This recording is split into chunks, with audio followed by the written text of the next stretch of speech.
শিক্ষার্থীরা, বার্ষিক পরীক্ষার সাজেশন ক্লাস সহ আগামী বছর তোমাদের ষষ্ঠ, সপ্তম, অষ্টম এবং নবম শ্রেণীর সকল বিষয়ের সকল সাবজেক্টের ভিডিওগুলো পাওয়ার জন্য আমাদের ক্লাসগুলো বিডি ইউটিউব চ্যানেলটি এখনই সাবস্ক্রাইব করে রাখো এবং এই চ্যানেলের লিঙ্ক তোমরা ডেসক্রিপশন বক্সে এবং কমেন্ট বক্সে পেয়ে যাবে। Please check it out and subscribe now. আসসালামু আলাইকুম রহমতুল্লাহ। অষ্টম শ্রেণীর সুপ্রিয় শিক্ষার্থীরা, আশা করি তোমরা সবাই অনেক ভালো আছো। স্ক্রিনে তোমরা যে প্রশ্নপত্রটি দেখতে পাচ্ছ এটি হচ্ছে তোমাদের অষ্টম শ্রেণীর ইংরেজি বিষয়ের একটি প্রশ্নপত্র। সো আজকে আমরা পুরোটা সলভ করবো ইনশাল্লাহ। আশা করি তোমরা প্রথম থেকে শেষ পর্যন্ত থাকবে। সো শুরু করতেছি, বাট তার আগে একটি কথা, যেহেতু পরীক্ষার আগের রাতে আমাদের চূড়ান্ত সাজেশন ক্লাসগুলো আপলোড হয়, সো তোমরা অবশ্যই আমাদের চ্যানেলটি সাবস্ক্রাইব করে রাখবে। এবং তোমরা জানো বাংলার আগে কিন্তু চূড়ান্ত সাজেশন ক্লাস আপলোড হয়েছে, ইংরেজির আগের দিন রাতেও কিন্তু চূড়ান্ত সাজেশন ক্লাস আপলোড হবে। সো লক্ষ্য করে এইখানে তোমাদের অষ্টম শ্রেণীর ইংরেজি বিষয়ের প্রথমত পার্ট এ তে রিডিং পার্ট থাকবে, যেখানে 25 মার্ক, আর সময় হচ্ছে 3 ঘন্টা, আর পূর্ণমান 100, অর্থাৎ 3 ঘন্টার মধ্যে 100 মার্কের অ্যান্সার করতে হবে। সো প্রথমে পার্ট এ রিডিংয়ের মধ্যে 1 নম্বরে থাকবে হচ্ছে read the following story and answer the question that follow, অর্থাৎ নিচে একটা স্টোরি দেওয়া আছে, স্টোরিটি পড়তে হবে এবং অ্যান্সার করতে হবে কিছু। এই যে উদ্দীপকটা, মানে এই যে টেক্সটটা দেওয়া আছে বা গল্পটা দেওয়া আছে, এই গল্পের উপর ভিত্তি করে কিছু কি আছে, কোশ্চেন আছে নিচে, সেই কোশ্চেনগুলোর অ্যান্সার করতে হবে। ওকে, আমরা সব কিছু দেখে নেবো ইনশাআল্লাহ, তোমরা শেষ পর্যন্ত দেখতে থাকো স্কিপ না করে। আচ্ছা, প্রথমত দেখো এইখানে যে তোমাদের প্যাসেজটা দেওয়া হয়েছে, প্যাসেজটা কী সম্বন্ধে, যে recently I have paid a visit to a village fair, অর্থাৎ এইখানে ভিলেজ ফেয়ারের যে ভ্রমণ করেছিল, আমি বোঝাচ্ছি যে আমি রিসেন্টলি কি করেছি, ভিলেজ ফেয়ারে বা গ্রামীণ মেলায় কি করেছি, ভিজিট করেছিলাম। সো সেই সম্বন্ধে, এবং সেইখানে আমাদের বন্ধুর তারা ছিল এবং তারা পার্টিসিপেট করে, সেইখানে আমরা কি কি আনন্দ করি, কি কি দেখেছিলাম, সেই বিষয়ে এখানে একটা স্টোরি আছে। আমি পুরোটা পর্যালোচনা করব না, জাস্ট মনে রাখো এই বিষয়ের স্টোরিটা। এখন সেই বিষয়ের স্টোরি থেকে এখন কিছু কি দেওয়া আছে, এমসিকিউ প্রশ্ন দেওয়া আছে। সো এমসিকিউ প্রশ্ন দেখো, choose the best answer from the alternatives. 1 নম্বরে বলা হয়েছে the fair was highly appealing to the village women and girls in particular. What is the opposite word of the underlined word? অর্থাৎ appealing, এই যে ওয়ার্ডটা আছে, এটার অপোজিট মিনিং কি বা বিপরীত শব্দ কি, সেটা বের করতে হবে। ওকে, সো এইভাবে তোমাদের 5টি এমসিকিউ দেওয়া আছে, আশা করি লক্ষ্য করতেছো।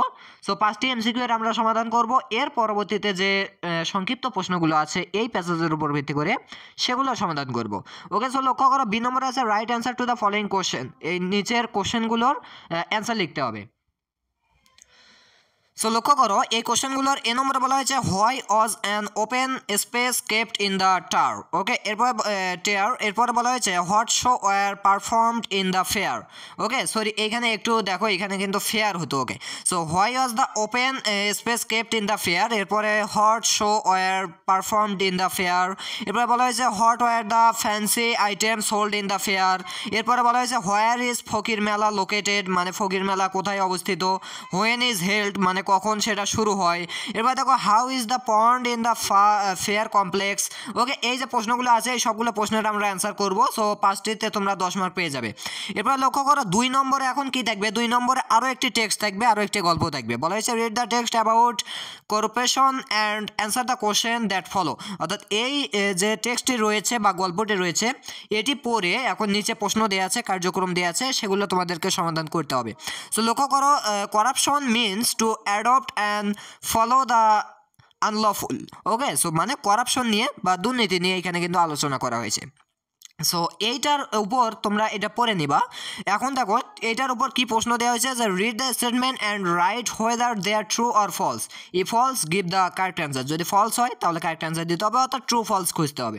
ওকে, আমরা উত্তর দেখে নেব। এরপরে বি নম্বর এই প্যাসেজের ভিত্তি করেই দিয়েছে যে read the text and match column A column B, column A এবং কলাম বি ম্যাচ করতে বলা হয়েছে। সো এই পাশে শব্দ দেওয়া আছে, এই পাশে শব্দ আছে, সো যেগুলো সমার্থক শব্দ বা একই জাতীয় শব্দ সেগুলো আমরা কলাম ম্যাচিং করব।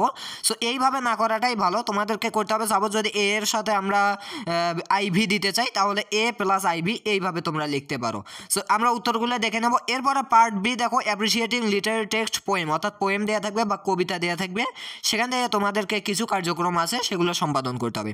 সো লক্ষ্য করো, এ নম্বরে বলা হয়েছে here is a part of the poem caged bird. Okay, caged bird সম্বন্ধে যে পোয়েমটা আছে, সো সেইটা এখন এইখানে দেওয়া আছে, সেইটার একটা অংশ দেওয়া আছে বাই মায়া অ্যানগেলু মায়া অ্যাঙ্গেলেও কিন্তু এটা লিখেছেন। Read it and identify the metaphors used in the poem, অর্থাৎ এটা পড়তে হবে এবং কী কী উদাহরণ তিনি ব্যবহার করেছেন সেগুলো তোমাদেরকে চেক আউট করতে হবে বা বের করতে হবে খুঁজে। Use the following table to complete the activity. এখন নিচে আবার কি আছে, টেবল দেওয়া আছে, এই টেবলটা করে তোমাদের এই পুরো অ্যাক্টিভিটিটা কি করতে হবে, সম্পাদন করতে হবে। সো কী কী সম্পাদন, দেখো লাইন অফ দ্য পোয়েম, এইখানে পোয়েমের লাইন লিখতে হবে কয়েকটি। এরপরে কম্পেয়ারিং পার্সন থিং সেগুলো লিখতে হবে এই পাশে, মেটাফোর বা উদাহরণগুলো লিখতে হবে এই পাশে, reason to use the metaphor, কেন এই মেটাফোরগুলো ব্যবহার করা হলো তার কারণগুলো এই পাশে। সো আমরা সবগুলো দেখে নেবো, তোমাদের চিন্তার কোনো কারণ নেই। বি নম্বর বলা হয়েছে read the text poem again, মানে এই পোয়েমটা আবার পড়তে হবে, and write the summary of the text poem, okay, মানে সামারি লিখতে হবে ইন ইউর ওন ওয়ার্ড, তোমার নিজের ভাষায় এই পোয়েম সম্বন্ধে একটা সামারি লেখো, তুমি কী কী বুঝলা। এখন দেখো the following points must be mentioned in writing your summary. So তুমি যে সারাংশটি লিখবা সেইখানে তোমাদের এই 4টি বিষয় লক্ষ্য রাখতে হবে, এই 4টি বিষয়ের উল্লেখ থাকতে হবে। এরপর লক্ষ্য করো পার্ট সিতে তোমরা পাবে গ্রামার, এইখানে মোট 30 মার্ক পাবে।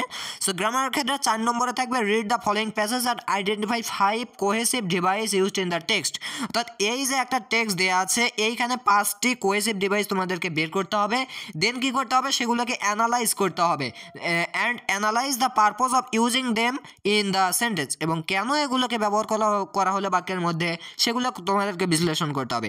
Use the table to below complete the activity, এই টেবলটা তোমাদেরকে কী করতে হবে, এই অ্যাক্টিভিটিটা সম্পাদন করার ক্ষেত্রে সাহায্য করবে, বা এই অ্যাক্টিভিটিটা করার ক্ষেত্রে তোমাদের এই কলামে করতে হবে।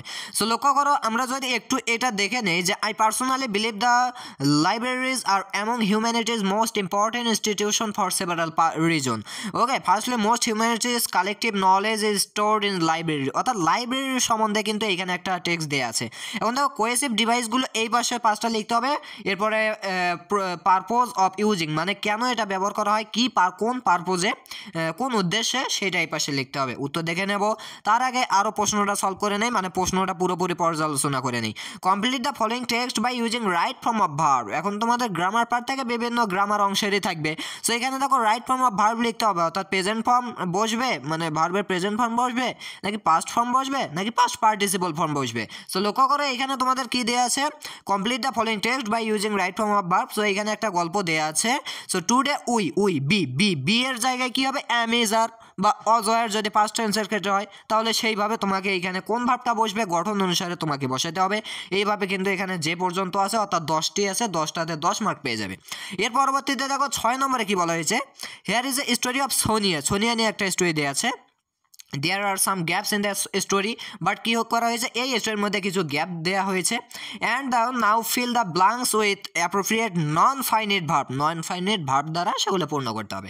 ওকে, সো লক্ষ্য করতেছো এখানে কি কি যে টেক্সটটা সেটা কি দেখো, সোনিয়া ওয়াজ এক্সাইটেড, এখানে টু স্টার্টিং, এখন এখানে জিরাউন্ড ব্যবহার করতে হবে, পার্টিসিপেট মানে নন ফাইনাইট ভার্ব ব্যবহার করতে হবে। Her new hobby to painting, she spends hour different techniques, এইভাবে দেখো যেখানে যেখানে তোমাদের এই শূন্যস্থান গুলো আছে এখানে নন ফাইনাইট ভার্ব বসাতে হবে। ওকে, আমরা উত্তর দেখে নেব। সাথে বলা হয়েছে read the following sentence and identify the adverbials, অর্থাৎ এই সেন্টেন্সগুলো পড়তে হবে এবং অ্যাডভার্বিয়ালস তোমাদেরকে খুঁজতে হবে। Then write new sentence using the same adverbials for ease, অর্থাৎ এখান থেকে তোমাদেরকে কি করতে হবে, অ্যাডভার্বিয়াল যেগুলো আছে সেগুলো খুঁজে এই পাশের কলামে লিখতে হবে এবং সেগুলো দ্বারা তোমাদেরকে নিজে থেকে কিছু বাক্য তৈরি করতে হবে, সেই বাক্যগুলো আবার এই পাশে লিখতে হবে। উত্তর আমরা দেখে নেব, বাট তার আগে পুরো প্রশ্নটা পর্যালোচনা করে নিই। এখন দেখো রাইটিং পার্টে কি আছে, রাইটিং পার্ট। সো লক্ষ্য করে বলা হয়েছে suppose you are Amal Barua, মানে তুমি অমল বড়ুয়া, যদিও না তবুও অবশ্যই তোমাকে অমল বড়ুয়া সাজতে হবে। এখানে দেখো সিভি লিখতে বলা হয়েছে যে you have recently passed HSC, মানে তুমি এইচএসসি পরীক্ষায় পাস করেছো।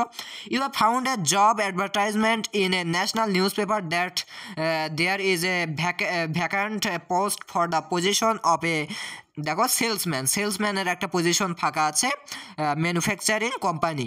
ওকে, now write a CV, cover letter লিখতে হবে ফর দ্য পোস্ট, অর্থাৎ এখানে বলা হচ্ছে যে তুমি এইচএসসি পাস করেছো, এখন তুমি একটা চাকরি খুঁজছো, সো তুমি দেখতে পাইলে যে ন্যাশনাল একটা নিউজ পেপার, জাতীয় নিউজ পেপারে একটা ভ্যাকান্ট পোস্ট দেওয়া হয়েছে, অর্থাৎ একটা শূন্য স্থান মানে ফাঁকা স্থান খালি আছে, তুমি সেখানে চাকরিতে জয়েন করতে পারো।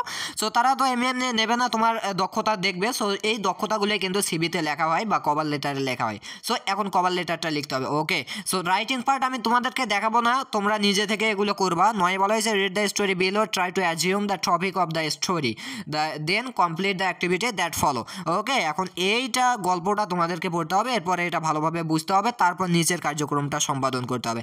কার্যক্রমটা হচ্ছে now write a paragraph traffic jam in 150 word, 150 ওয়ার্ডের মধ্যে একটা ট্রাফিক জ্যাম সম্বন্ধে প্যারাগ্রাফ লিখতে হবে। 10-এর অ্যান্সার, 10 নম্বরে বলা হয়েছে suppose you are the students of Kabi Nazrul high school Mymensingh, there is a must follow land in your school compound, you want to make a vegetable garden in this land. অর্থাৎ অনেক বড় একটা ল্যান্ড আছে, কিন্তু সেখানে ফাঁকা থাকায় তুমি কি করতে চাচ্ছ, একটা ভেজিটেবল ল্যান্ড বা শাকসবজির বাগান তৈরি করতে চাচ্ছ। Write an application to your headmaster praying for allotting you a piece of land for the purpose. অর্থাৎ এই কাজের জন্য, ভেজিটেবলের যে বাগান করবা এই কাজের জন্য তোমাকে এখন হেড টিচারের কাছে, যে আমি একজন দায়িত্বশীল ব্যক্তি এবং আমি এসব করতে চাই, আপনাদের স্কুলে যেহেতু অনেক বড় মাঠ এখানে পড়েই থাকে, সো আমি কি করতে চাই, ভেজিটেবলের বাগান দিতে চাই। এই বিষয়ে এখন তোমাকে কি করতে হবে, একটি যেহেতু প্রধান শিক্ষক বরাবর, তাহলে আবেদনপত্র লিখতে হবে। ওকে, সো আশা করি বুঝতে পেরেছো। এখন তো এই যে রাইটিং পার্ট, এগুলোর উত্তর আমি দেখাবো না, বাট এই যে যেগুলো রিডিং পার্ট গেল যতগুলো, এগুলোর অ্যান্সার এখন আমরা দেখে নেই। ওকে, তোমরা কিন্তু এখানে উত্তরগুলো দেখতে পাচ্ছ। 1 নম্বরের এর হবে আই নম্বর, এর ক্ষেত্রে আই নম্বরের হবে কি, আই নম্বরের হবে সি নম্বর, অর্থাৎ বোরিং। এরপরে 2-এর সি নম্বর হবে 3 ডে, এরপরে 3-এর সি নম্বর, এরপরে কি ডি এর হচ্ছে ভি নম্বর, বি এর হচ্ছে তোমাদের এইখানে কি দেওয়া আছে লক্ষ্য করো, সরি ভি এর হচ্ছে বি নম্বর। ওকে, সো এইভাবে দেখো বি নম্বরের অ্যান্সারগুলো কিন্তু এখানে দেওয়া আছে A B C D A. তোমরা যদি প্রশ্নগুলো লক্ষ্য করে থাকো তাহলে এখানে তোমরা অ্যান্সারগুলো লক্ষ্য করতেছো। এরপরে দেখো 2-এ ট্রু ফলস লিখতে বলা হয়েছিল, সো এই যে এখানে ট্রু ফলসগুলো আছে, যে কোনটা ট্রু কোনটা ফলস, আর যদি ফলস হয় কারেক্ট অ্যান্সারগুলোও পাশাপাশি দেওয়া আছে। এরপর লক্ষ্য করো আবার বি নম্বরে কি ছিল, ওই যে কলাম ম্যাচিং ছিল, so A plus I V হবে, আমিও কিন্তু এটাই বলেছিলাম, বি প্লাস ভি হবে, C plus I I, D plus I, E plus I I I. So এখন লক্ষ্য করো, তোমরা যদি প্রশ্নটা ওইভাবে দেখে থাকো তাহলে কিন্তু তোমরা পারতেছো যে কী কী হবে। এরপর দেখো এ নম্বর, অর্থাৎ এইখানে 3-এর এ নম্বরে কিন্তু তোমাদেরকে কী কী লিখতে বলা হয়েছিল, যে লাইন অফ দ্য পোয়েম, এরপরে কম্পেয়ারিং পার্সন, এরপরে মেটাফোর, এরপরে reason to the metaphor. Okay, so এখানে কিন্তু পুরো কলামটি দেওয়া আছে, তোমরা চাইলে স্ক্রিনশট দিয়ে রাখতেই পারো, কোনো সমস্যা নেই। এরপর লক্ষ্য করো বি নম্বরে তোমাকে কিন্তু একটা কি বলা হয়েছিল, তোমাকে একটা সামারাইজ লিখতে বলা হয়েছিল বা নিজের একটা অভিব্যক্তি লেখা বলা হয়েছিল। সো দেখো এখানে কিন্তু সেটা কিন্তু দেওয়া আছে, তোমরা এটা চাইলেও কি করে নিতে পারো, স্ক্রিনশট দিয়ে নিতে পারো। এরপরে লক্ষ্য করো, এরপরে 4-এ একটা কথা বলা হয়েছিল যে কোহেসিভ ডিভাইসগুলো 5টা লিখতে হবে এই পাশে, আর পারপোজ অফ ইউজিং মানে এগুলো কেন ব্যবহার করা হয়, কি উদ্দেশ্যে, সেগুলো এই পাশে। সো লক্ষ্য করো আমাদের কিন্তু লেখা হয়েছে, তোমরা চাইলে স্ক্রিনশট দিয়ে নিতে পারো। ওকে, এরপরে আসি এখন 5 নম্বরে দেখো আর হ্যাড টুক, অর্থাৎ ওই যে কি ভার্ব, মানে ভার্ব বসাতে হবে, তাই না, ওইখানে কিন্তু ভার্ব বসানোর কথা ছিল। সো লক্ষ্য করে এখানে কিন্তু সব রাইট ফর্ম অফ ভার্ব বসানো হয়েছে সবগুলোর ক্ষেত্রে। সো যে পর্যন্ত ছিল অর্থাৎ 10টি, সো 10টি কিন্তু আছে। এরপরে দেখো 6 নম্বরে ওই যে কি বলা হয়েছিল এখানে জিরান বসাতে, সো দেখো সেগুলো কিন্তু এখানে আছে।